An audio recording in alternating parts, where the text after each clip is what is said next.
హరే కృష్ణ. ఏంటి హడావిడి అనుకుంటున్నారా? రోజు జగన్నాథుడు అలాగే బలభద్రుడు సుభద్రాదేవి ఉత్సవం అండి. అదేనండి రథోత్సవం.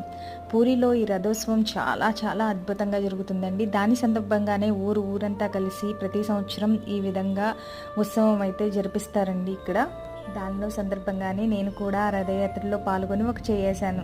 నిజంగానే ఆ పూరి జగన్నాథుడి రథయాత్ర చూసే అదృష్టం ఎప్పుడు కల్పిస్తారో తెలియదు, కానీ ప్రస్తుతానికైతే ఈ రథయాత్రలో నేనైతే పాల్గొన్నానండి. ఇక్కడ చూస్తున్నారు కదా, డప్పు వాయిద్యాలతో ఈ రథాన్ని అయితే ముందుకు సాగిస్తున్నారు. ఎంతమంది జనమో చూస్తున్నారా అండి. ఇప్పుడు ఉత్సవ విగ్రహాల్ని ఊరు చివర ఒక ప్లేస్లో పెడతారండి.